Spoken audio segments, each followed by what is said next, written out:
Berdoa dipersilahkan.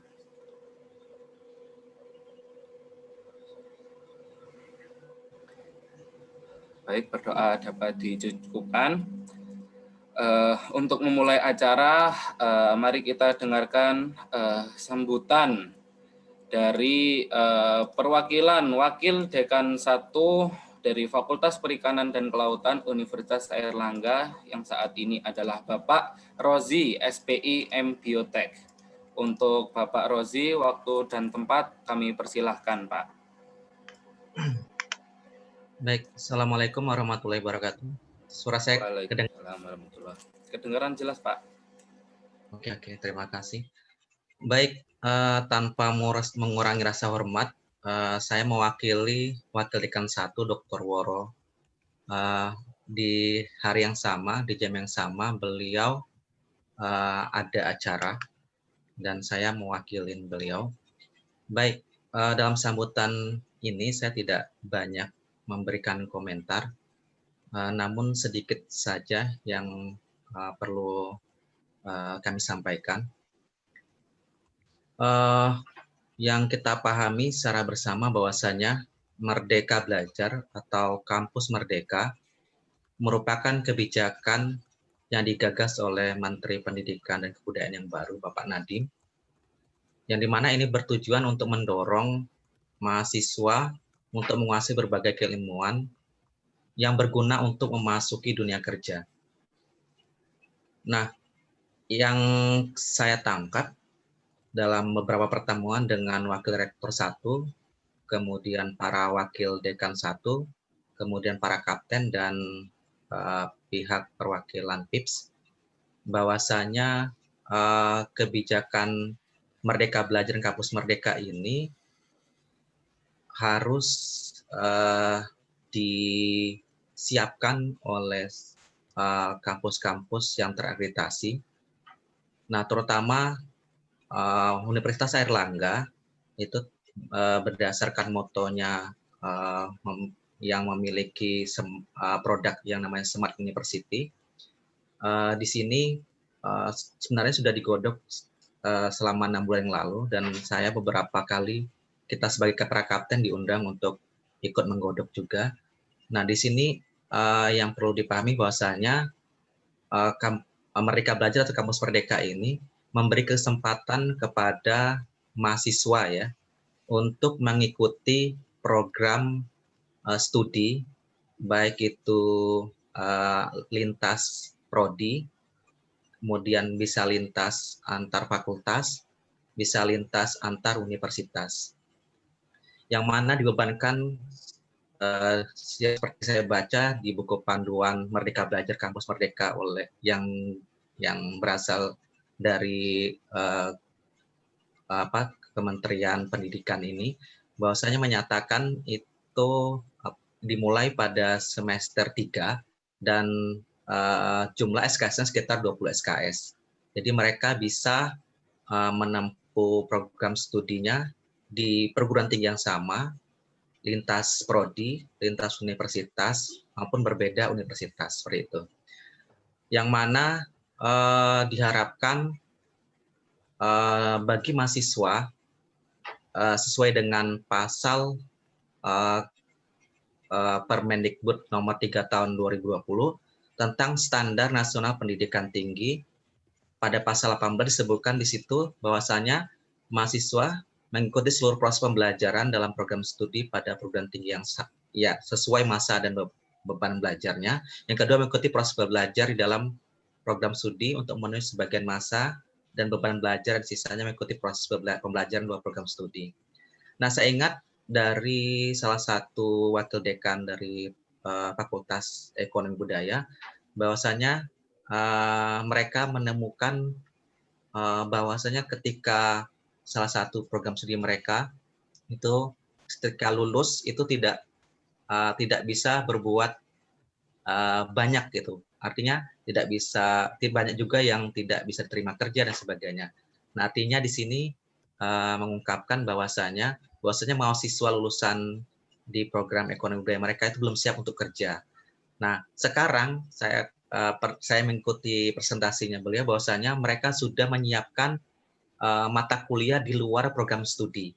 Nah, itu ada 6 yang mereka buat. Nah, saya kurang tahu nanti mungkin di sini Dr. Kismiati mungkin nanti akan apakah juga membuat gebrakan yang sama, misalnya membuat membuat mata kuliah di luar program studi juga. Nah, di sana yang saya pahami di situ di wakil dekan satunya menyatakan bahwasanya di sini kita menggodok misalnya ada mata kuliah yang khusus misalnya tentang misalnya wartawan ya misalnya seperti itu. Nanti didukung dengan beberapa mata kuliah. Nah, itu dilakukan misalnya di industri-industri atau perusahaan atau yang relevan dengan misalnya mata kuliah wartawan tersebut. Nah, seperti itu. Nah, selama ini di Fakultas Perikanan Kelautan itu ada program namanya PKL. Namun di sini hanya setahu ingat saya hanya 1 bulan, nah seperti itu. Nah, itu dirasa sangat kurang ya. Nah, mudah-mudahan dengan adanya Merdeka Belajar dan Kampus Merdeka ini dapat meningkatkan penguasaan ilmu yang lebih seperti itu. Mungkin itu dari saya. Nah, saya harapkan di sini perwakilan dari cerdas ya namanya nggak salah ya. Analisis gitu ya. Analisis dek? Dari Pak Indra Karismaji mungkin nanti akan membedah lebih dalam lagi. Diharapkan partisipan dapat mengikutinya sehingga bisa menemukan ilmu baru ya, dapat memahami apa sih sebenarnya maksud dan tujuan proses Merdeka Belajar ini. Dan saya ucapkan terima kasih juga kepada Pak Indra Karismaji telah memenuhi undangan ini. Dan yang kedua, terima kasih pada Dr. Kismiati yang telah bersedia juga hadir. Nah, kami harapkan acara ini berjalan dengan lancar. Dengan mengucapkan Bismillah, acara ini saya mulai. Bismillahirrahmanirrahim. Saya persilakan kembali kepada moderator. Assalamualaikum warahmatullahi wabarakatuh. Waalaikumsalam warahmatullahi wabarakatuh. Baik, terima kasih Bapak Rozi atas sambutannya. Langsung saja kita ke pemateri pertama, yakni Bapak Indra. Bapak Indra Karismiaji ini merupakan pengamat pendidikan dari Center of Education Regulation and Development Analysis. Saya akan membacakan sedikit bio beliau. Bapak Indra adalah seorang pemerhati dan praktisi pendidikan dengan spesialisasi di pembelajaran abad 21 atau pembelajaran berbasis teknologi digital. Wajah, suara, dan pemikiran beliau kerap kali muncul di layar televisi nasional, radio, media cetak, maupun media online dengan sangat kritis membahas tentang isu dan kebijakan pendidikan. Berkat perjuangannya yang nyata dan tiada henti, di tahun 2018 lalu, Pak Indra mendapatkan penghargaan Anugerah Pendidikan Indonesia dari Ikatan Guru Indonesia. Setelah menyelesaikan studi dari University of Toledo di kota Toledo, negara bagian Ohio, Amerika Serikat, dengan gelar ganda di bidang keuangan dan pemasaran untuk jenjang strata 1, beliau kelahiran Bandung tahun 1976 ini melanjutkan studi ke jenjang yang lebih tinggi di Dana University, kota Ottawa, Lake, bagian Michigan, Amerika Serikat. Baik, kita langsung saja. Kampus Merdeka dan kaitannya banyak spekulasi yang muncul dengan kaitannya dengan komersialisasi pendidikan, banyak kaitannya dengan waktu magang yang panjang sebagai perbudakan modern. Bagaimana menurut Bapak Indra? Waktu dan tempat kami persilahkan Bapak. Ya, terima kasih Mas Moderator. Assalamualaikum warahmatullahi wabarakatuh. Salam sejahtera untuk kita semua. Shalom, Om Swastiastu, Namo Buddhaya, salam kebajikan. Yang terhormat Dekan Fakultas Perikanan dan Kelautan Universitas Airlangga, atau yang mewakili Bapak Ibu sekalian para dosen dari Universitas Airlangga dan juga teman-teman mahasiswa, para peserta webinar hari ini. Senang sekali kita bisa bertemu di siang hari ini. Mungkin saya mohon maaf dulu, saya tidak bisa ikut acara sampai selesai sesuai dengan jadwal karena ada kegiatan lain pukul 2. Jadi mungkin tidak bisa terlampau lama, jadi mohon maaf di awal. Kemudian saya juga sengaja tidak membawakan sebuah paparan karena waktunya 15 menit. Gitu. Biasanya kalau paparan tuh bisa sejam lebih jadinya kan gitu. Jadi kita bikin santai aja ya Mas ya, boleh ya? Siap Pak, siap, santai. Gitu. Nah, saya diminta untuk memberikan masukan tentang pertama kebijakan Merdeka Belajar Kampus Merdeka dulu ya, pertama dari situ dulu. Kemudian bagaimana dengan adanya kekhawatiran untuk komersialisasi pendidikan dengan kebijakan-kebijakan ini. Nah, kalau Bapak Ibu sekalian dan para peserta webinar yang saya kasihi, melihat beberapa berita, beberapa statement dari saya tentang kebijakan-kebijakan dari Kemendikbud selama setahun belakangan ini, memang terlihat saya seakan-akan banyak sekali antinya ya, banyak sekali kritik. Pertama-tama kalau kita lihat sendiri dari kebijakan Merdeka Belajar, kalau Anda mengikuti beritanya, Merdeka Belajar pun sampai hari ini itu belum ada naskah akademiknya. Jadi kita nggak tahu sebetulnya konsep dasarnya, dasar filosofinya, dasar kajiannya, kenapa mengeluarkan kebijakan Merdeka Belajar ini sampai hari ini kita belum tahu. Jadi akan sulit sekali kita untuk mendalami lebih jauh dan bisa memberikan sebuah pandangan akademis apakah cocok atau tidak kalau naskah akademis dari kementerian sendiri tidak pernah ada. Nah, justru belakangan yang muncul ketahuan kalau Merdeka Belajar ini malah adalah sebuah merek yang telah didaftarkan oleh sebuah perusahaan pendidikan swasta yang kebetulan memang sekarang ini dianggap jadi penguasa Kemendikbud kan gitu. Jadi pembisik terdekatnya semua tim yang di Kemendikbud ini kebanyakan berasal dari grup inilah kan.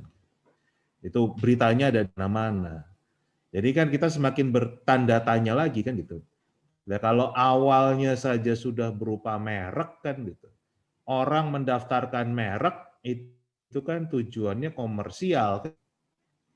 Kalau tujuannya non-profit, ya kan nirlaba, nggak mungkin mendaftarkan merek.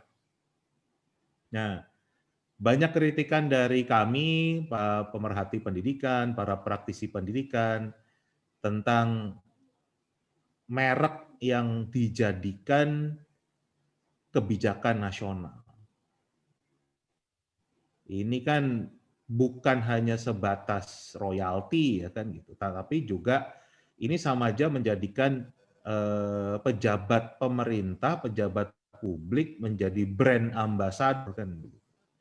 Jadi ada nilainya yang kalau semua orang mengatakan merdeka belajar, semua orang pakai, akhirnya pemilik merek ini nanti pasti akan diuntungkan. Mungkin bukan sekarang, tapi beberapa tahun ke depan saat semua orang sudah menggunakan Merdeka Belajar. Nah itu yang menjadi sorotan kami. Nah kampus Merdeka adalah bagian dari Merdeka Belajar kan ya. Jadi otomatis juga tanda tanya besar ini sebetulnya tujuannya apa. Gitu. Yang kita takutkan justru yang juga tadi disampaikan yaitu memang arahnya jadi komersialisasi pendidikan karena kita bicara merek, kita bicara pihak swasta yang dalam tanda kutip menguasai Kemendikbud ini jadinya kayak bukan lembaga publik kan. Nah, kita bicara lebih dalam lagi kalau kita bicara tentang Kampus Merdeka sebagai bagian dari Merdeka Belajar, ini karena tadi juga tidak ada naskah akademiknya, dan yang agak lucu ini kan kebijakan pendidikan tapi kan dipotong-potong. Merdeka Belajar episode 1, episode 2, sampai sekarang episode 6. Kan. Padahal kalau kita bicara pendidikan kan harusnya dari hulu sampai hilir. Nah ini kita bingung lagi, ini jadi terkesan berarti benar-benar Merdeka Belajar itu seperti gimmick, seperti merek kan gitu, yang hanya dipakai untuk kepentingan popularitas kan begitu, bukan sebagai sebuah kebijakan yang memang punya nilai filosofis pendidikan. Dan sampai sekarang pun belum ada penjelasan dari pihak Kemendikbud sebenarnya bagaimana dan arahnya kemana kan begitu. Nah ini yang saya sering sampaikan di berbagai media, Kemendikbud ini semakin tidak jelas kan gitu. Kalau kita membuat perencanaan, saya katakan harusnya kan belajar dari driver Gojek saya katakan. Kalau kita buka aplikasi Gojek itu kan selalu mulai dulu dari jemputnya di mana, ya kan itu kan titik jemputnya di mana, mau diantar kemana, ya kan titik tempat mengantarnya itu di mana, biayanya berapa kan jelas kan. Nah di sini kita nggak pernah tahu nih Merdeka Belajar ini sebetulnya mulainya dari titik mana dan mau mencapainya apa, yang tujuan mau dicapai apa kan begitu. Kemudian berapa biayanya untuk mencapai itu? Yang nggak pernah muncul. Jadi pembuatnya nggak pernah belajar dari Gojek kan. Itu yang saya beberapa kali katakan di beberapa media ya kondisi seperti itu. Padahal kalau kita mau mengakui kondisi pendidikan Indonesia ini kan sangat parah. Menjadi salah satu negara yang boleh dikatakan mutu pendidikannya yang salah satu yang terendah di dunia kan begitu. Tadinya saya nggak mau share data tapi cobalah saya share sedikit aja supaya teman-teman bisa melihat apa sih yang saya maksudkan. Apakah terlihat di screen? Sudah terlihat, Bapak. Oke, ini mau saya tunjukkan hasil PISA. Program for International Student Assessment tahun 2018. Jadi 2 tahun yang lalu, bisa jadi sebagian dari adik-adik mahasiswa ini masih sekolah kan gitu. Jadi tahun 2018 yang lalu nah kondisinya seperti ini. Ini PISA itu memberikan tes di 3 bidang, 3 bagian. Yang pertama adalah membaca, yang kedua adalah matematika, yang ketiga adalah sains. Nah, ini yang merah adalah Indonesia, yang biru ini adalah rata-rata OECD, dan yang abu-abu ini negara-negara lain. Banyak macam-macam. Nah, kita lihat sekarang. Untuk membaca, kemampuan anak Indonesia itu di angka 371. Sedangkan rata-rata dunia 487. Ini hanya membaca saja. Jadi kondisi sekarang ini kemampuan SDM kita di urusan membaca jauh di bawah negara-negara lain. Matematika 11-12, ya kan? Kita di 379, negara-negara lain rata-ratanya di 489. Sains juga demikian, kita di 396, negara-negara lain 489. Jadi kondisi sekarang ini, kalau Kementerian Pendidikan Kebudayaan itu mau sebetulnya mulai dari titiknya ya bisa titik jemput buruknya di sini. Faktanya kalau kemampuan membaca kita rendah, kemampuan matematika kita rendah, kemampuan sains kita rendah. Dan ini juga bukan hanya tahun 2018 saja ya. Kondisi ini sudah berjalan 20 tahun. Ini kita lihat perjalanan PISA untuk Indonesia dari tahun 2000 sampai 2018. Ini membaca yang atas ini adalah rata-rata dunia, ya kan? Rata-rata dunia di sini. Kita, nah, ya, tahun 2000 kita 371. Tahun 2018 371 juga. Tidak ada penaikan, pernah naik diturun lagi. Matematika juga sama. Kenaikannya rendah, ini sudah turun lagi.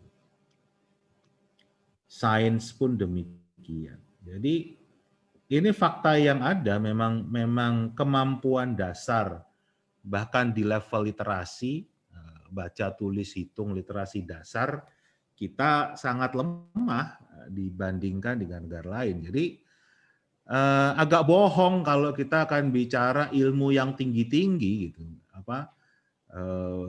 Kita bicara APK atau APM di perguruan tinggi, ya kan? Kita mau meningkatkan banyaknya mahasiswa di Indonesia, ya kan? Tetapi kemampuan membaca saja rendah kan gitu. Berarti kan nggak bisa belajar kan gitu. Berarti masuk ke perguruan tinggi pun sebetulnya nggak jelas apa yang dipelajari karena punya kelemahan tidak bisa membaca. Dan ini dipertegas lagi oleh Bank Dunia tahun 2019 kemarin. Mereka membandingkan hasil tadi, khusus untuk membaca, dibandingkan dengan Vietnam, negara tetangga kita yang merdekanya belum lama, ya kan? Juga ini dibandingkan dengan negara-negara OECD yang lain.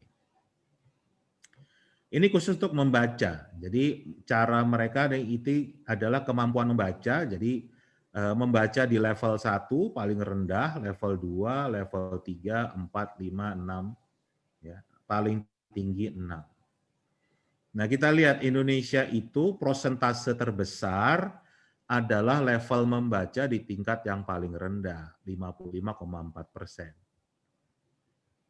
Ya, kemudian naik ke atas, kita paling tinggi di level 5, kita nggak punya yang level 6. Nah, Vietnam ini berbeda profilnya. Yang terbesar 35,2% ada di level 3. Mereka punya yang level 6, walaupun sedikit 0,1%. Yang level 1 paling rendah juga ada 13,9%, angkanya kecil. Nah, profil di OECD nggak beda jauh dengan Vietnam. Artinya apa? Yang terbesar prosentasenya adalah di level 3. Ada di level 1, ada di level 6. Nah, kondisi ini, ya kan, karena kita paling banyak di level 1, ya, Bank Dunia mengatakan kalau Indonesia itu dianggap functionally illiterate. Artinya buta huruf secara fungsi. Bisa baca, tapi nggak ngerti apa yang dibaca.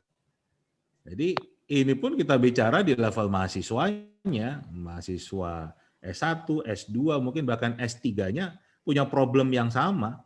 Disebut functionally illiterate. Buta huruf secara fungsi. Tidak bisa bisa baca tapi nggak ngerti apa yang baca. Dan yang lebih mengerikan lagi, profilnya saya menyebutnya kurvanya abnormal. Apa maksudnya abnormal? Kalau kurva normal kan begini ya. Ini kan yang disebut dengan kurva normal. Artinya yang terbesar itu di tengah-tengah, ya. Yang bagus banget itu ada tapi sedikit, yang kurang ada tapi sedikit. Jadi maksudnya gini, kalau kondisi kita yakin ciptaan Tuhan itu kurvanya akan normal. Artinya kita akan ketemu orang-orang yang jenius, yang pinter banget kan gitu. Ada tapi sedikit jumlahnya di sini. Ada juga orang-orang yang kurang, kemampuan akademisnya lemah, kemampuan berpikirnya lemah. Ada tapi sedikit. Ada di sini. Sedangkan yang banyak itu yang di tengah-tengah. Jenius enggak, kurang juga enggak. Tapi biasa-biasa aja. Itu angka yang terbesar. Nah, kita dari lahir semua manusia di seluruh negara pasti seperti ini distribusinya, ya kan? Nah, kita lihat di Vietnam, di negara-negara lain, dari lahir sampai sekolah distribusinya sama, normal. Nih, tetap yang paling besar adalah nomor 3, di OECD juga nomor 3, level 3. Tapi kalau di Indonesia, kurvanya abnormal begini. Jadi, waktu lahirnya normal, ya kan, distribusinya normal, tapi giliran sekolah malah yang kurang jadi makin banyak. Jadi dengan kata lain, sekolah di Indonesia bukan makin pinter tapi makin bodoh. Nah, ini kan kalau kita membaca temuan ini ya kan. Nah, ini kita bukan dalam arti mau menjelek-jelekkan negara kita sendiri, tetapi inilah hal-hal yang patut kita perbaiki. Kalau enggak, kita akan sangat sulit untuk betul-betul bersaing dengan negara-negara lain. Apalagi eranya memang sekarang sudah era globalisasi. Kita juga, presiden kita sudah menandatangani undang-undang cipta kerja, Omnibus Law, terlepas dari kontroversinya ya, tetapi kan imbasnya adalah akan semakin banyak investor asing yang masuk, kan? Ya bayangkan kalau investor asing masuk, mereka mau mencari karyawan, tetapi ternyata kualitasnya tidak sesuai dengan harapan mereka, akhirnya mereka akan merekrut dari negara lain. Jadi ini bisa punya bahaya undang-undang cipta lapangan kerja bukan membuka lapangan kerja buat bangsa Indonesia, tapi buka lapangan kerja buat bangsa lain. Nah, saya rasa ini hal yang perlu kita sadari dan pahami bersama, ya kan? Juga dalam mengawal kebijakan pemerintah, khususnya programnya Pak Jokowi yang membangun SDM. Jadi betul-betul SDM harus dibangun karena memang kondisinya sekarang kita jauh dari unggul. Mungkin itu dulu dari saya, waktunya juga sudah lewat dari 15 menit, saya kembalikan ke Mas Moderator. Baik, terima kasih Bapak Indra atas pemaparan materinya. Materi yang sangat menarik sekali. Kita lanjut kepada pemateri kedua kita, yakni Ibu Dr. Kismiati IRMSI.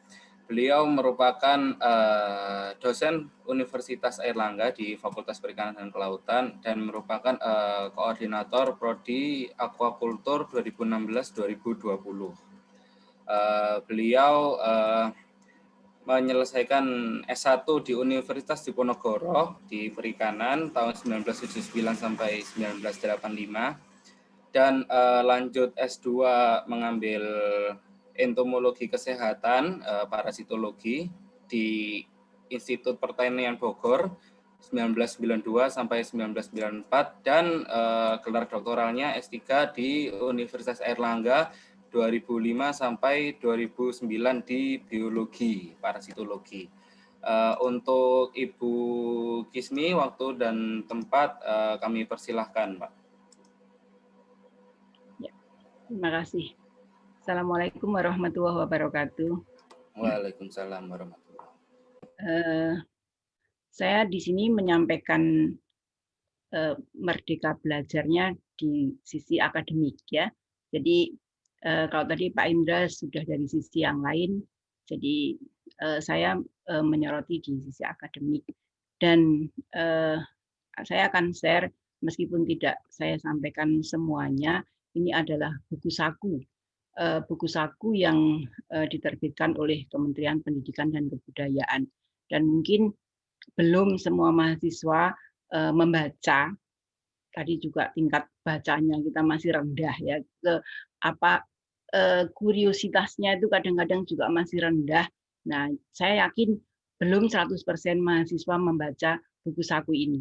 Jadi kalau ingin tahu lebih dalam tentunya harus membaca ini. Paling tidak ini adalah buku saku. Meskipun buku saku ini belum mencerminkan semuanya ya. Jadi tapi paling tidak kita lihat apa hal-hal yang penting yang ada di buku saku tersebut. Nah, ini yang disampaikan oleh Menteri Pendidikan dan Kebudayaan ya, bahwa kemerdekaan belajar itu memberi kebebasan dan otonomi kepada lembaga pendidikan dan merdeka dari birokratisasi. Ini sebetulnya ini saya bacakan dulu. Dosen dibebaskan dari birokrasi yang berbelit serta mahasiswa diberikan kebebasan untuk memilih bidang yang mereka sukai. Kemudian, nah, dasar hukumnya ada seperti ini. Jadi mungkin sepintas saja. Jadi ada Permendikbud nomor 7 tahun 2020, kemudian Permendikbud nomor 5 tahun 2020, kemudian ada Permendikbud nomor 4 tahun 2020 dan nomor 6 tahun 2020. Ya. Kemudian ada juga yang nomor 5 tahun 2020 ini tentang akreditasi program studi. Karena akreditasi program studi dan perguruan tinggi ini nantinya akan agak berbeda dengan yang sudah ada saat ini. Yang sangat ini kita lihat tujuannya. Tujuannya adalah mendorong proses pembelajaran di perguruan tinggi yang semakin otonom dan fleksibel, menciptakan kultur belajar yang inovatif, tidak mengekang dan sesuai dengan kebutuhan mahasiswa. Meskipun ini prakteknya agak susah, ya. Nah, siapa yang berhak? Siapa sajakah yang terlibat dalam Merdeka Belajar ini? Yang berhak tentunya mahasiswa, ya. Yang memfasilitasi adalah dosen, instruktur. Kalau kita magang pasti ada instrukturnya. Kemudian ada tenaga kependidikan yang mengurus administrasi dan sebagainya. Kemudian pengelola perguruan tinggi, lembaga pemerintahan, badan atau lembaga penelitian dan pengabdian masyarakat, dunia usaha dan dunia industri, mitra perguruan tinggi. Kemudian regulatornya adalah Direktorat Jenderal Pendidikan Tinggi, Kemendikbud. Ini meskipun memang belum ada juklaknya ya. Jadi Merdeka Belajar ini diterapkan pada mahasiswa angkatan 2020-2021. Nah, dalam Merdeka Belajar itu kalau kita lihat di akademiknya secara kurikulumnya itu dimulai pada nanti ada beberapa skema. Salah satunya itu dimulai pada semester 3. Jadi masih tahun depan. Jadi nah, menurut Permendikbud nomor 3 tahun 2020 tentang standar nasional perguruan tinggi wajib memberikan hak bagi mahasiswa untuk secara sukarela dapat diambil atau tidak. Jadi sebetulnya mahasiswa itu boleh merdeka atau tidak. Boleh mengikuti Merdeka Belajar, boleh tidak. Kalau tidak mengikuti Merdeka Belajar ya kurikulum yang sesuai yang sebelumnya. Ya, kebetulan kalau di aquaculture itu kita baru redesign, jadi kita skemanya tidak persis seperti apa yang dipaparkan di dalam buku saku ini, tapi UNER punya kebijakan sendiri, tapi tidak menyalahi dari Kemendikbud ini. Jadi mahasiswa boleh ikut merdeka, boleh ikut kurikulum merdeka, boleh tidak. Ini yang perlu dicatat. Karena kalau ikut kurikulum merdeka, kita magang, kemudian kita mengambil mata kuliah maksimal 20 SKS di perguruan tinggi di luar perguruan tinggi asal, itu kan pasti ada biayanya. Nah, biaya itu belum sampai sekarang belum ada juklaknya ya. Jadi prosedurnya seperti apa dan bagaimana memang ini belum ada. Jadi itu berlaku pada semester 3 nanti. Semester 3 berarti tahun depan untuk angkatan 2020-2021. Jadi dapat mengambil SKS di luar perguruan tinggi sebanyak 2 semester atau setara dengan 40 SKS. Kemudian ditambah lagi dapat mengambil SKS prodi yang berbeda di perguruan tinggi. Jadi di luar prodi tapi di dalam perguruan tinggi dan di luar perguruan tinggi. Tapi kemarin kebijakan Rektor Universitas Airlangga itu di UNER boleh mengambil di perguruan tinggi lain tapi yang sama-sama perguruan tinggi badan hukum. Jadi itu ketentuannya. Jadi kalau yang belum berbadan hukum itu mengambil di UNER juga belum diperkenankan. Nah, kami dari prodi sudah menyiapkan mata kuliah apa saja yang ditawarkan untuk universitas lain, kemudian yang ditawarkan untuk prodi lain. Jadi sebenarnya sudah ada, itu mestinya bisa dilihat di web FPK, di web FPK atau di web prodi ya. Kalau prodi aquacultur ikut di webnya FPK, jadi ada di web FPK, itu bisa dicek. Jadi nah, tapi untuk prosedur bagaimana caranya mengambil itu memang belum ada. Dari universitas pun belum ada juklaknya. Nah, ini kira-kira mekanisme pelaksanaannya. Jadi dari perguruan tinggi asal, kemudian ini yang bisa ke prodi lain atau bisa ke universitas lain, bisa magang dan sebagainya.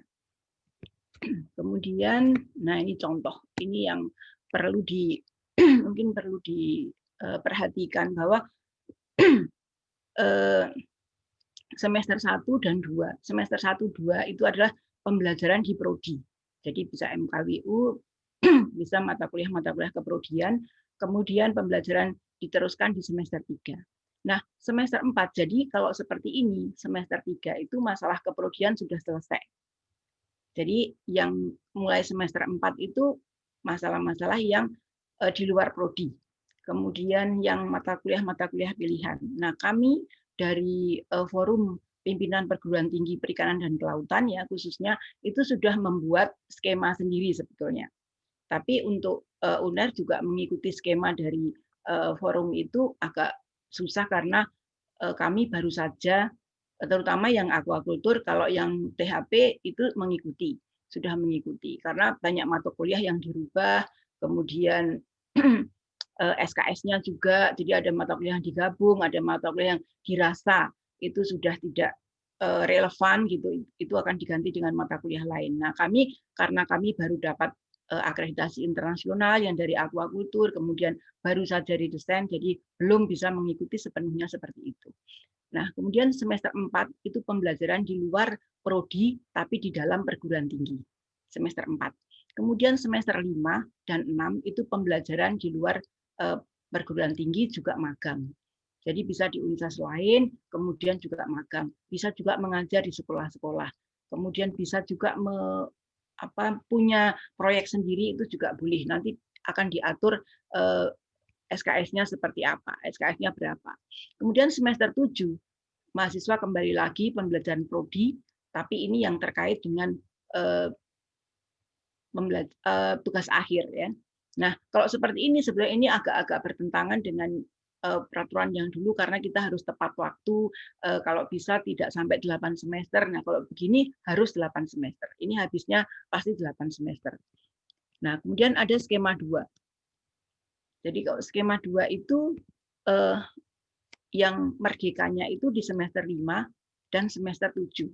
Ini sama saja TA-nya nanti di semester 8. Jadi harus 4 tahun.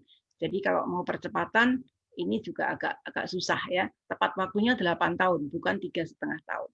Nah, kemudian ada ini skema yang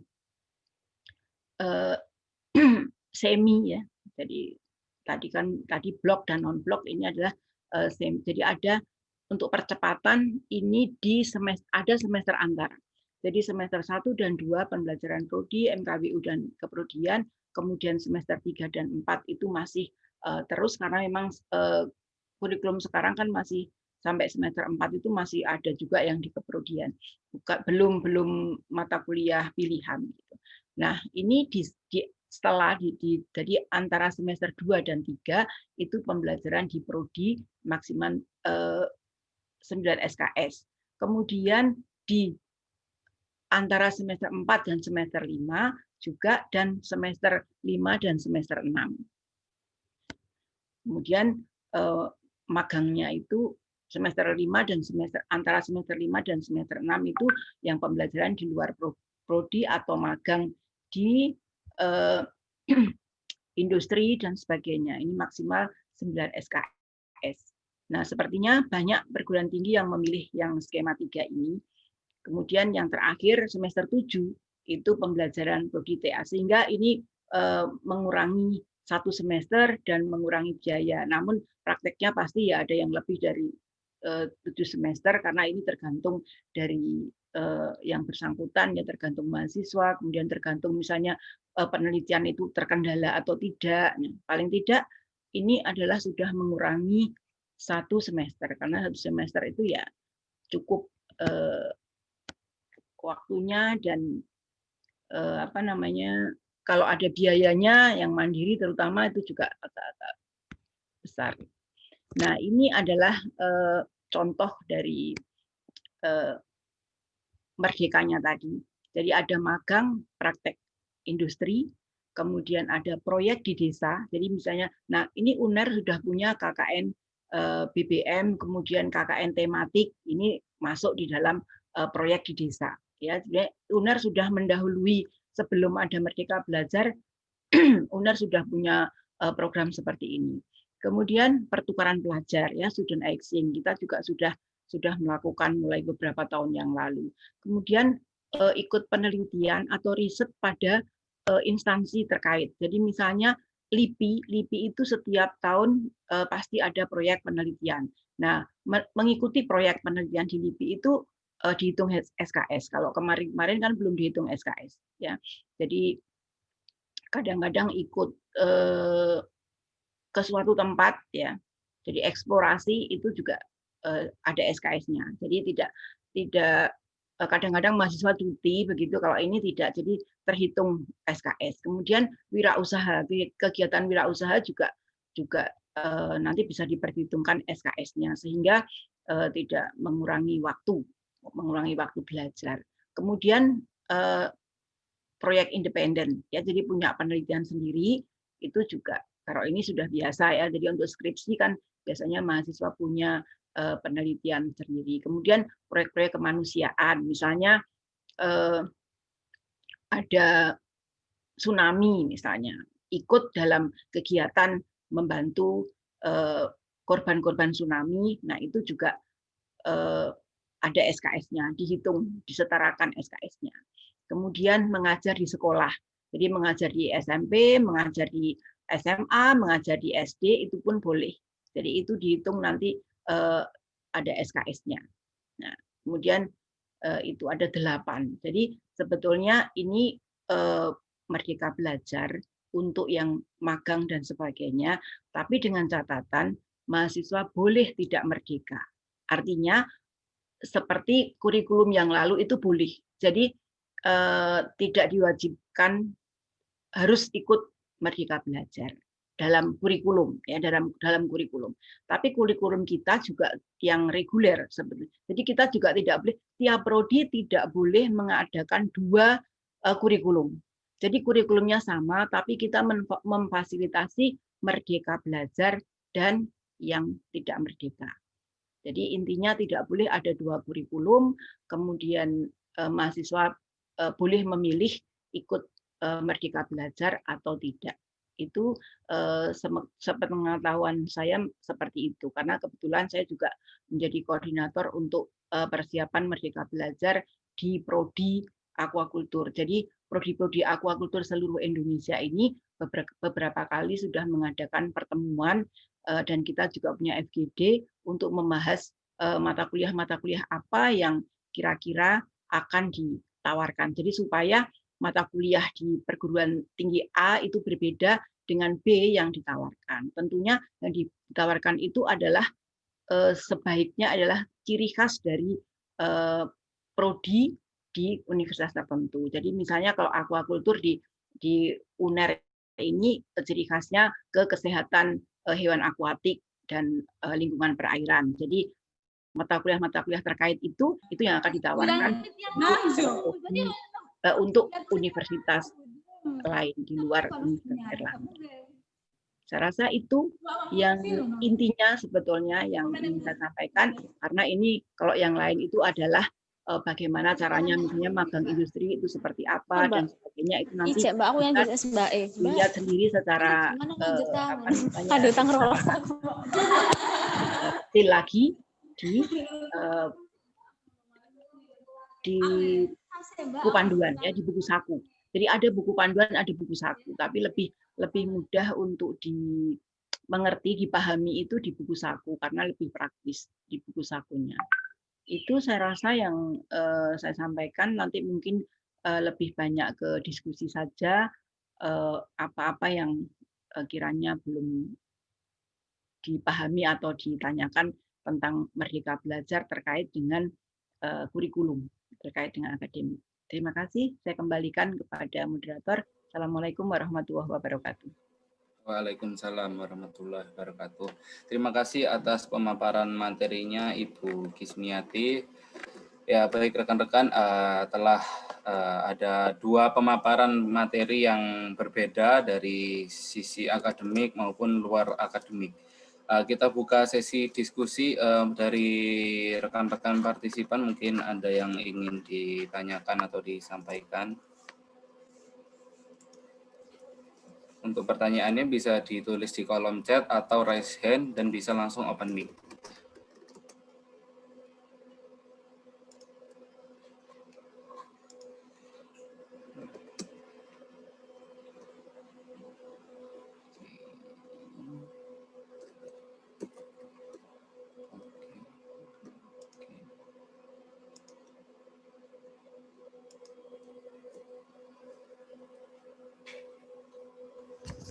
Izin bertanya. Oke, baik, siap Mbak Zadina, silahkan. Ya, untuk para pemateri, selamat siang. Saya Zadina Ngeraini dari mahasiswa Fakultas Perikanan dan Kelautan. Saya akan bertanya tentang kampus Merdeka ini. Pertanyaannya yaitu, menurut Bapak atau Ibu, sebenarnya apa yang ingin dicapai ataupun harapan dari pemerintah dengan adanya program Kampus Merdeka ini, dan bagaimana menurut Bapak atau Ibu, apakah dengan berjalannya program Kampus Merdeka ini membawa perubahan ataupun meningkatkan nilai pendidikan di Indonesia? Begitu kira-kira pertanyaan dari saya. Apakah dapat dipahami? Oke, ya, pertanyaannya tujuan awal dari Kampus Merdeka ini dan apa yang ingin dicapai oleh pemerintah, seperti itu Mbak Zadina. Iya, dan bagaimana menurut pandangan dari pemateri saat ini, apakah nantinya program Kampus Merdeka ini membawa perubahan ataupun meningkatkan nilai pendidikan di Indonesia? Seperti itu. Oke, baik, terima kasih atas pertanyaannya Mbak Zadina. Mungkin kepada Bapak Indra, apakah bisa dipahami pertanyaannya Bapak? Bisa gitu. Tapi mungkin ini saya habis menjawab langsung pamit ya Mas ya. Iya, Karena iya Bapak. Waktunya saya udah ini. Kalau mau jujur, saya sangat pesimis dengan kebijakan ini untuk terjadi sebuah perubahan kan gitu. Dan model-model kebijakan seperti ini sebetulnya sudah ada kajian internasionalnya tahun 2018, Center for Education Economics itu dari Inggris, dalam jurnalnya mengatakan selama 20 tahun memang profil pembelajaran di Indonesia itu tidak berkembang, stagnan. Dan kenapa? Karena pemerintah Indonesia itu dalam membuat kebijakan mereka menyebutnya BAU-WMM, gitu. Business as usual with more money. Jadi semuanya sama-sama aja kan gitu, cuma ditambahin duitnya kan gitu. Jadi tadi yang saya sampaikan tidak pernah jelas ini awalnya dari mana, mau dicapai apa ya kan. Jadi kebijakannya cuma tembel-tembelan terus, tapi anggarannya keluar terus. Nah, tadinya awal saya pribadi sangat berharap dengan Mendikbud kita yang milenial digital ini akan bisa membuat perubahan kan gitu.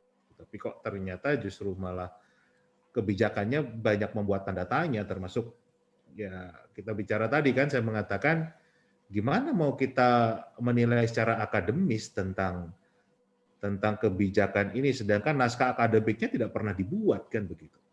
Ya wajar saja kalau juknisnya juga tidak muncul, kalau naskah akademiknya saja tidak pernah dibuat. Jadi kita nggak tahu dasar filosofisnya apa kan. Nah, saya pribadi ya tadi mengatakan sangat pesimis kalau akan terjadi perubahan. Karena tadi kesannya justru memang ini seperti gimmick, bukan sebagai sebuah landasan filosofis pendidikan yang memang mau membuat perubahan nyata di negara ini. Itu ketakutan saya, mudah-mudahan saya salah kan gitu. Ditambah lagi kita bisa melihat komunikasi antara Kemendikbud dengan stakeholder pendidikan ini sangat parah. Padahal era sekarang adalah eranya komunikasi. Ya mungkin saya tanya aja, teman-teman udah pernah belum dikunjungin sama Mas Menteri kan? Nggak usah ketemu lah, pakai nge-zoom aja sudah berapa sering kan begitu. Padahal beliau udah setahun lebih, ya kan? Baru kemarin keliling ke daerah luar Jawa kan begitu. Jadi terus terang akan sangat berat membuat perubahan kalau wawasan Nusantaranya saja juga minim kan gitu. Apa yang butuh dilakukan, perubahan apa yang dibuat kan gitu. Itu sangat minim. Itu dari saya. Dan kembali saya mohon maaf, saya harus pamit, ya kan? Karena ada kegiatan lain. Jadi jika ada hal yang kurang berkenan, saya mohon maaf. Saya ucapkan terima kasih atas waktunya. Wassalamualaikum warahmatullahi wabarakatuh. Waalaikumsalam warahmatullahi wabarakatuh. Terima kasih Bapak atas kehadirannya dan terima kasih atas jawabannya. Mungkin bisa langsung kita lanjut kepada Ibu Kismiati. Waktu dan tempat kami persilahkan Ibu. Ya, terima kasih. Jadi kalau dari saya memang lebih menyoroti ke akademik ya, ke implementasi kurikulum Merdeka Belajar. Jadi kalau ini kembali lagi tergantung pada yang bersangkutan, pada mahasiswanya. Jadi kalau mahasiswanya itu cerdas, ya misalnya ada perubahan apapun, ya itu akan tetap bisa bertahan, tetap bisa eksis begitu ya. Jadi sebetulnya kalau kita memandang sesuatu itu bisa dari, tidak selalu harus seudon. Kalau saya ya, kita lihat sisi ya pasti sisi kekurangannya ada, pasti ada. Suatu perubahan itu pasti ada kekurangannya, tapi kita lihat positifnya. Kita positive thinking saja. Contohnya begini, kita diperbanyak untuk magang. Memang selama ini stakeholder itu salah satu keluhannya kan alumni atau lulusan kurang siap bekerja. Sehingga misalnya CPP itu menerima mahasiswa itu mesti dia harus punya anggaran. Jadi punya lulusan yang menerima lulusan pertama itu punya anggaran untuk melatih ya, punya anggaran untuk melatih pegawai-pegawai baru. Artinya kan berarti tidak siap pakai. Nah, diharapkan dengan banyak porsi magangnya ini kan diharapkan lebih siap pakai, meskipun sebetulnya itu bukan ranahnya S1, itu lebih ke Poltek ya. Memang kalau S1 itu kan strata 1 adalah 60% teori, 40% praktek. Beda dengan vokasi, beda dengan Poltek ya. Kalau Poltek itu memang 60% praktek. Makanya sama-sama akuakultur misalnya, alumni AUP Jakarta ya, yang itu yang milik institusi pendidikan miliknya KKP, terus dibandingkan dengan Poltek Sidoarjo, yang dulu APS Sidoarjo, pasti kita kurang siap pakai, karena mereka misalnya pembelajaran budidaya, mereka misalnya mau budidaya udang. Jadi setiap mahasiswa itu harus bisa mulai persiapan sampai tebar sampai panen. Bahkan praktikumnya itu ya sampai satu peta itu jadi berapa kelompok. Satu peta itu dikelola oleh berapa orang mahasiswa sampai dia menghasilkan. Artinya mereka memang prakteknya banyak. Nah, itu kan kekurangan kita. Memang porsinya beda-beda. Nah, diharapkan kalau dengan magangnya lebih banyak, itu lebih siap pakai dan itu sesuai dengan kebutuhan stakeholder sehingga kita mungkin bisa bersaing dengan mereka. Itu salah satu segi positifnya. Jadi sebetulnya yaitu pertama tujuannya apa sih? Ya supaya kita bisa memilih. Misalnya begini, saya tertarik dengan agribisnis gitu ya. Tertarik dengan agribisnis. Saya ambil di aquaculture. Nah, mata kuliah yang terkait agribisnis itu kan SKS-nya tidak banyak. Yang terkait dengan bisnis, misalnya mau mengembangkan sesuatu, bisnis sesuatu. Nah, kita bisa mengambil mata kuliah yang ada di FEB yang kira-kira sesuai dengan keinginan kita. Nah, kemudian tapi Merdeka Belajar ini tidak berlaku untuk kesehatan ya. Jadi fakultas-fakultas non kesehatan itu tidak boleh mengambil di prodi yang terkait kesehatan. Jadi ada catatannya seperti itu. Misalnya kita ingin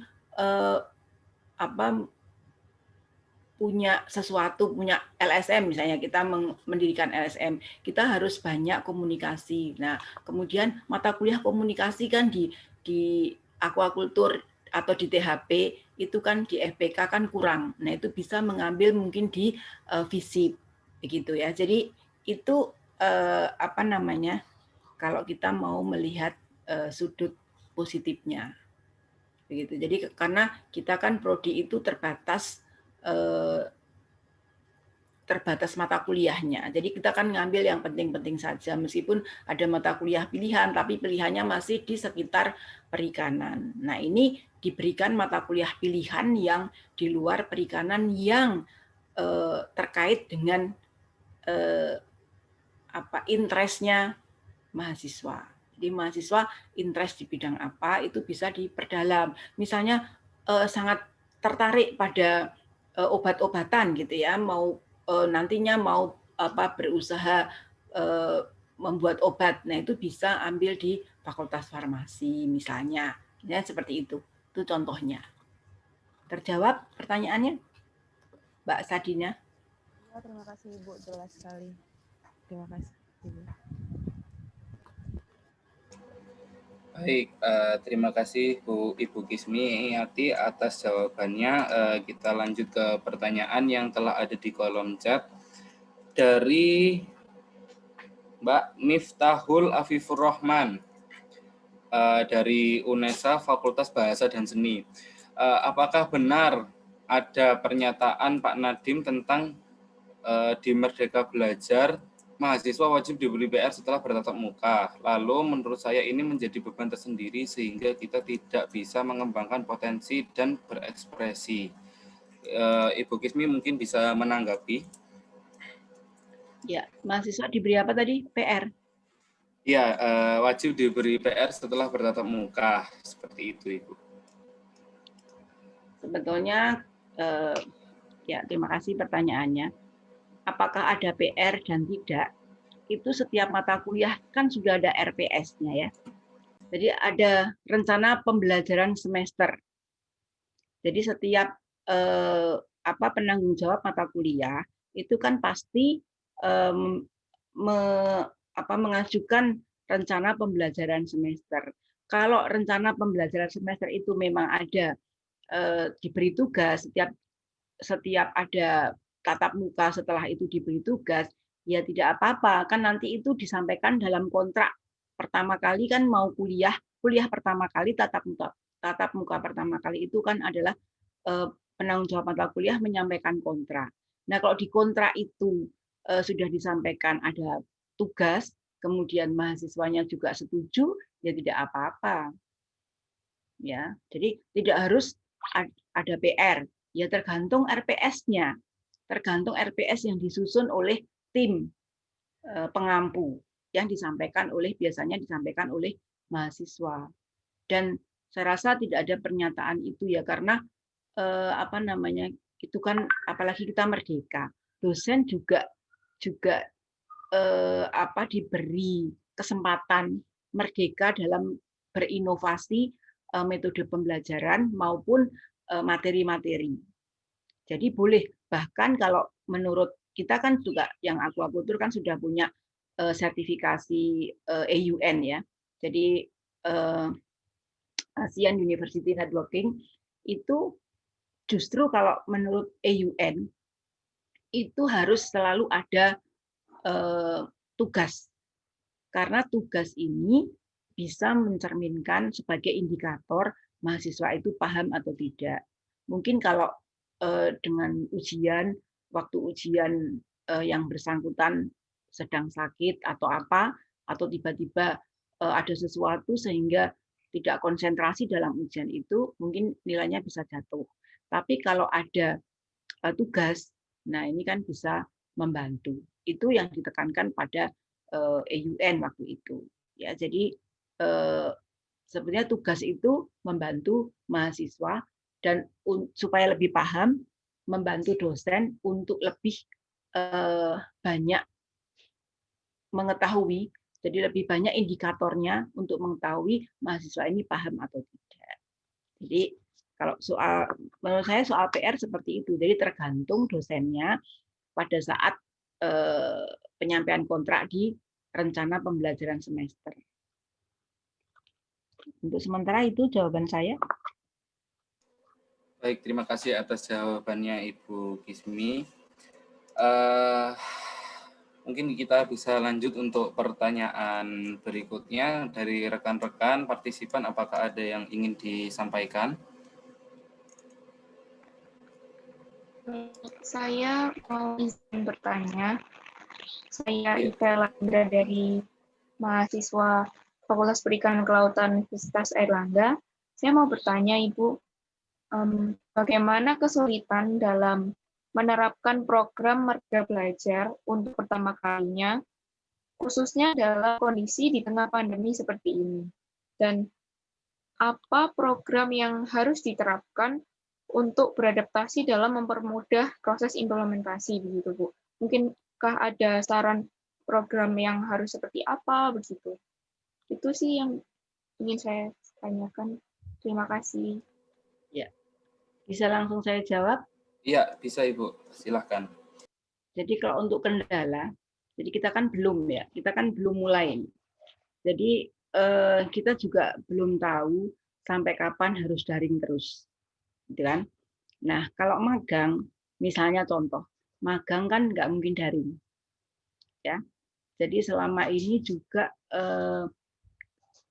waktu pandemi, awal-awal pandemi itu ada mahasiswa Malaysia yang datang ke UNER itu mau magang, itu pun jadi akhirnya belum selesai program mereka terpaksa harus pulang karena semua balai itu tidak menerima, ya, semua balai tutup, jadi semua balai juga WFH gitu kan. Nah itu kan salah satu kendala. Nah ini juga belum dibicarakan lagi bagaimana nantinya kalau memang semester depan itu masih tetap daring, karena untuk yang THP itu kan angkatan 2020 ini sudah ikut Merdeka Belajar yang sesuai dengan forum pimpinan perguruan tinggi perikanan kelautan. Kemudian THP juga baru redesign gitu ya. Kemudian yang THP yang yang kurikulum sebelumnya itu semester depan itu ada PKL. Ya, jadi ada PKL. Nah, kalau yang akuakultur kan PKL-nya masih semester depannya lagi. Nah, itu beda 1 semester gitu. Kita ngambilnya agak berbeda. Yang sekarang kan akuakultur 2 bulan PKL-nya. Nah, itu kemarin ada wacana dari Prof. Amin juga bahwa PKL semacam PKL ini ada berapa tahap gitu. Ya, itu untuk mengakomodir dari Merdeka Belajar tadi yang magang itu, diarahkan seperti itu. Jadi untuk kendala ya kita belum bisa mendefinisikan secara pasti karena tergantung sudah bisa tatap muka atau belum gitu. Nah, memang kami punya konsep kalau misalnya daring seperti ini, seperti skripsi kalau misalnya kita tetap daring terus dari kalau misalnya skripsinya penelitian tidak boleh offline begitu, tidak boleh di lab, tidak boleh penelitian di balai-balai, tentunya kan ada waktu yang terbuang ya. Itu sudah dirumuskan bahwa boleh dengan studi literatur, tapi ada minimalnya. Misalnya minimal 25 jurnal untuk S1 gitu ya. Misalnya seperti itu. Itu kita sudah menyusun tapi mungkin belum sosialisasi ke mahasiswa. Jadi kita sudah mempersiapkan itu, tapi tunggu nanti itu masih tetap daring atau tidak. Karena kan rencana kemarin juga setelah UTS kita ada tatap muka, ya. Paling tidak untuk praktikum 2 kali praktikum di lab begitu. Nah itu pun ini tidak terlaksana karena masih terkendala dari wali kota itu tidak mengizinkan gitu. Jadi kita jadi kalau meskipun UNER punya kebijakan, tapi kita juga harus mengikuti kebijakan secara umumnya dari pemerintah kota maupun provinsi. Jadi tetap itu dipertimbangkan sehingga setelah UTS ini kan kita masih daring ya. Mudah-mudahan tahun depan untuk semester depan itu sudah mulai tatap muka karena kemarin ada pemikiran bahwa kalau sudah ada vaksin baru kita lebih mungkin lebih aman. Namun vaksin ini juga masih pro dan kontra. Tapi UNER juga punya vaksin, UNER juga memproduksi dan ya sudah diuji. Mudah-mudahan itu bisa paling tidak untuk lingkungan UNER sendiri kan lebih pasti keamanannya karena vaksin ini diambil dari strain yang ada di Indonesia, bukan dari luar. Kadang-kadang yang tidak cocok kan seperti itu. Jadi kemarin waktu upacara Dies, bukan upacara ya, peringatan Dies, waktu ada orasi itu Pak Rektor menyampaikan seperti itu. Jadi UNER sudah menemukan obat untuk COVID-19, juga sudah menemukan vaksin merah putih. Nah itu mungkin nanti yang kalau kita supaya aman, kita sudah divaksin semua, aktivitas akademik, baru nanti kita bisa mulai ada tatap muka. Ya, meskipun karena kita magang itu kan tergantung juga dengan balai-balai yang sebagai tempat kita magang, ya di lokasi. Kalau mereka belum menerima, lah kita mau kemana, gitu kan? Kecuali tadi ada kita punya proyek independen, kita mengajar. Nah, kalau mengajar di SMA, di SMP pun juga semua masih daring, tapi bisa juga itu diakui sama-sama daring karena daring sama-sama diakui SKS karena kan memang eranya baru era daring. Jadi seperti itu ya. Terjawab pertanyaannya? Iya Ibu, terjawab. Tapi sebenarnya saya mau bertanya lagi Ibu kalau diperbolehkan. Nah tadi kan sempat Ibu berkata kalau menunggu nanti ketika tatap muka seperti itu, ketika vaksin sudah ditemukan. Nah, semisal pun Bu, meskipun tidak diharapkan, kalau tahun depan daring juga, apakah Merdeka Belajar ini penerapannya masih memungkinkan Bu untuk dilakukan secara daring? Iya, menurut saya bisa langsung saya jawab ya. Ya bisa dilakukan, ya kita cari metode. Ya kan, jadi kan misalnya yang semester 3 itu setelah semester 3 itu kan mengambil mata kuliah yang ada di prodi lain di dalam perguruan tinggi, kan masih belum keluar dari perguruan tinggi. Nah, mata kuliah di prodi lain itu bisa juga prodi lain yang ada di fakultas. Jadi akuakultur bisa mengambil di THP. THP bisa mengambil di akuakultur. Itu pun juga kita sudah menyiapkan mata kuliah pilihan. Ya, jadi mata kuliah wajibnya THP menjadi mata kuliah pilihannya akuakultur. Mata kuliah wajibnya akuakultur menjadi pilihannya mata kuliah THP supaya tidak merepotkan. Gitu. Bisa pilih seperti itu. Gitu. Tapi kalau mau pilih di fakultas lain ya di prodi lain di dalam universitas ya boleh saja. Gitu. Kan sudah cyber sama-sama ya lebih mudah. Jadi untuk merdeka belajar yang semester 3 itu masih memungkinkan meskipun daring. Yang perlu dipikirkan metodenya itu adalah nanti kalau setelah yang magang itu. Terima kasih, Bu.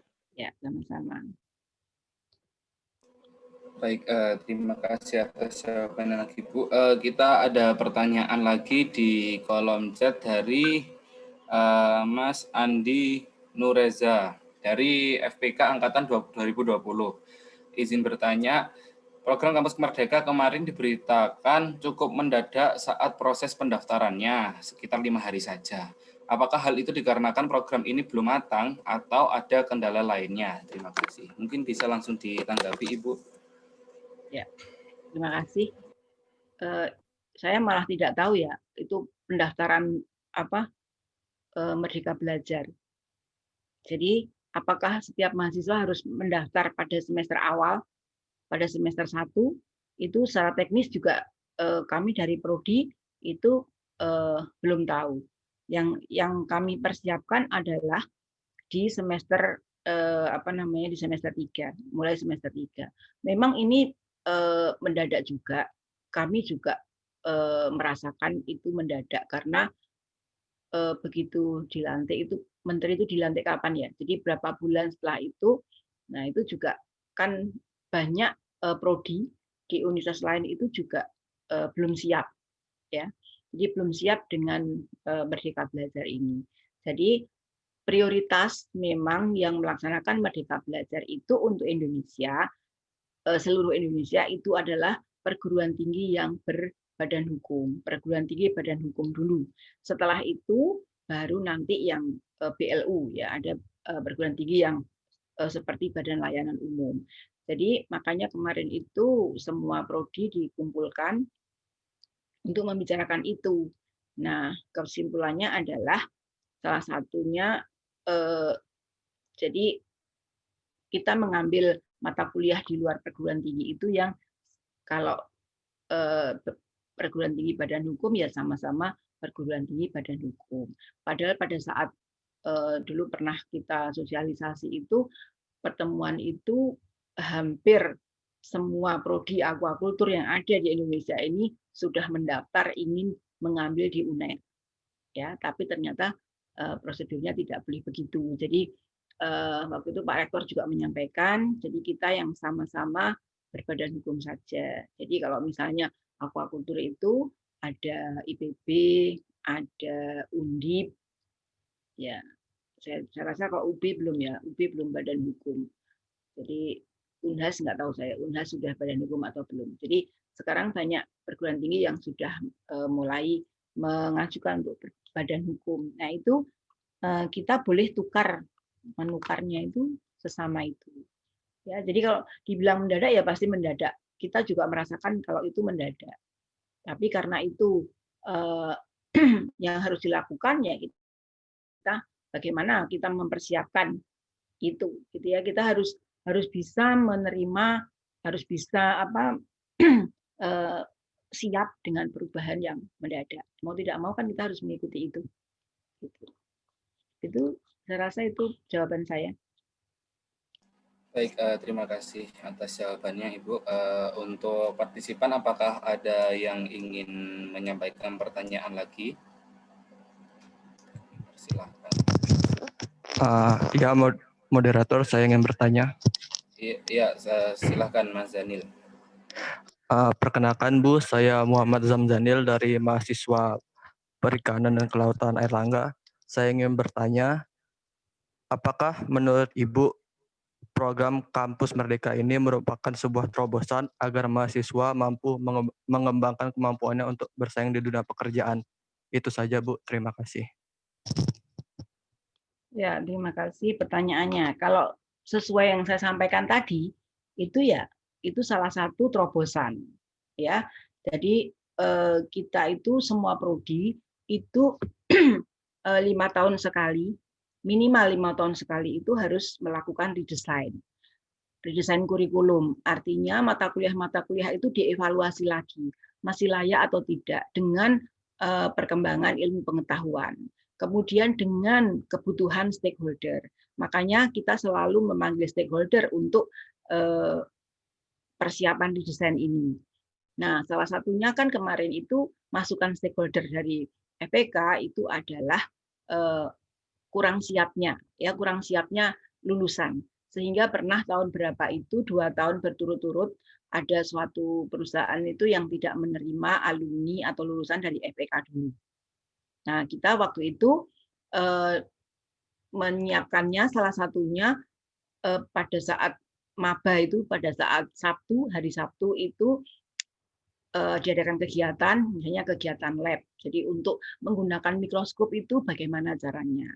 Untuk mengukur 10 ppm itu bagaimana caranya? Karena itu yang dikeluhkan oleh stakeholder. Nah, salah satu menjawab kebutuhan itu kan upayanya seperti itu. Nah, dengan adanya Merdeka Belajar ini, itu juga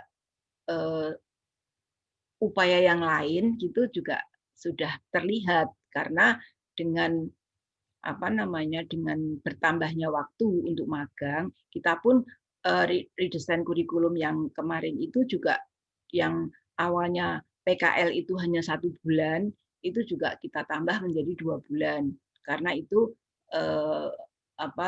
kebutuhan stakeholder ya, masukan stakeholder. Ya tidak semata-mata masukan stakeholder itu harus kita turuti, tidak. Tapi ya kita pertimbangkan apakah kalau ini dituruti akan menjadi kebaikan ya.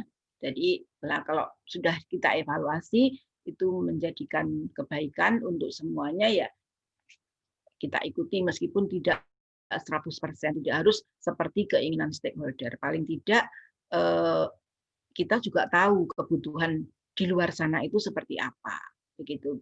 Jadi mata kuliah maupun magang dan sebagainya itu seperti itu. Jadi ya pasti ada terobosan-terobosan itu jelas. Jadi terobosannya yang terlihat di Merdeka Belajar itu salah satunya misalnya kita kalau dulu ikut proyeknya, jadi istilahnya apa saya lupa, kok LIPI itu mengadakan, jadi LIPI itu mengadakan eksplorasi ya kemana, misalnya ke Papua gitu kan. Nah itu dulu kita itu tidak disetarakan dengan SKS, tidak ada SKS-nya. Tapi sekarang seperti itu pun itu sudah dihitung SKS. Artinya kita pergi itu kan tidak sia-sia. Artinya itu juga untuk menempuh sejumlah SKS gitu. Kemudian ikut penelitian di balai atau di instansi mana itu juga ada hitungannya. Kita yang suka mengajar ya, mengajar di SMA itu juga ada SKS-nya. Jadi kan terobosannya di situ.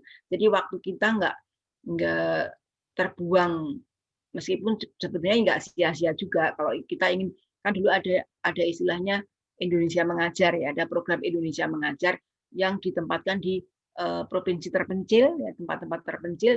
Nah itu kan itu untuk lulusan awal begitu. Nah kalau seperti itu kan waktu itu kan tidak ada SKS-nya. Kalau sekarang ya kalau mengajar kita ada SKS-nya. Kemudian ikut di kegiatan-kegiatan misalnya penanggulangan bencana gitu ya. Ada misalnya tanah longsor, ada gunung meletus, ada tsunami, ada banjir. Nah, itu pun itu ada SKS-nya. Jadi disetarakan gitu. Itu kalau menurut saya itu ya itu salah satu terobosan gitu. Jadi kegiatan kita itu bagi yang suka ekskul ya, bagi yang suka ikut kegiatan-kegiatan itu Kalau dulu kan kegiatan ya kegiatan saja. Kadang-kadang kalau kebanyakan kegiatan di luar kampus itu malah waktu lulusnya lama, gitu kan. Nah sekarang tidak begitu karena sekarang disetarakan ada SKS-nya. Itu adalah satu terobosan menurut saya. Terjawab pertanyaannya? Jawab, Bu. Terima kasih. Ya, sama-sama. Baik, terima kasih Bu atas jawabannya. Saya buka pertanyaan terakhir. Mungkin dari para partisipan masih ada yang ingin menyampaikan pertanyaan. Satu pertanyaan terakhir.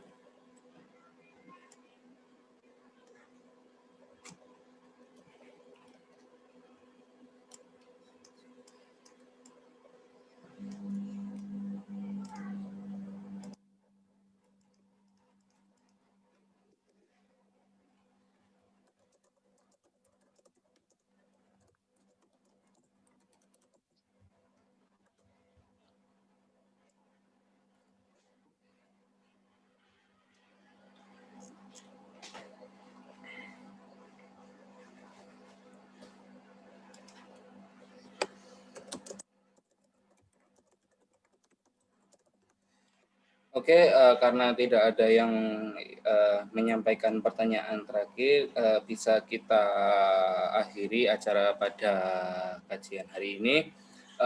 Untuk terakhir, saya bisa memberikan closing statement bahwa segala sesuatunya terkait Kampus Merdeka selalu ada positifnya, selalu ada negatifnya, selalu ada pro dan selalu ada kontra. Dan mahasiswa dibebaskan untuk merdeka atau tidak merdeka, seperti itu. Maksud tidak merdeka bagaimana? Ya tidak mengikuti program Kampus Merdeka. Sekian dari panitia Karper hari ini. Mungkin untuk para partisipan jika bisa menyalakan kamera bisa di on cam kan, kita ada sesi foto bersama yang bisa on cam.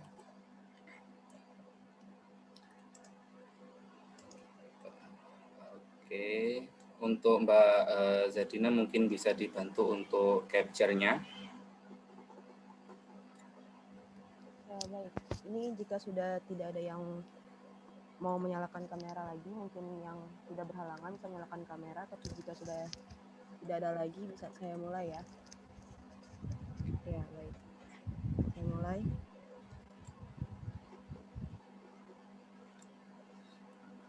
Oke, dari halaman pertama.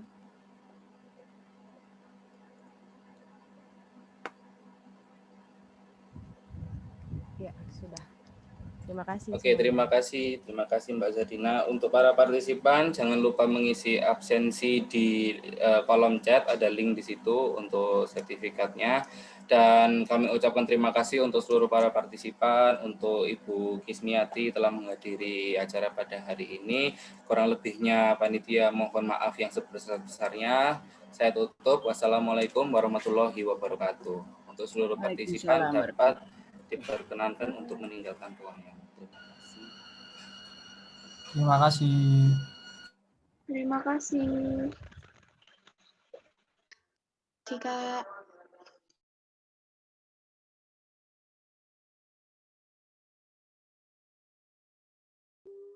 Terima kasih, Kak. Iya, terima kasih.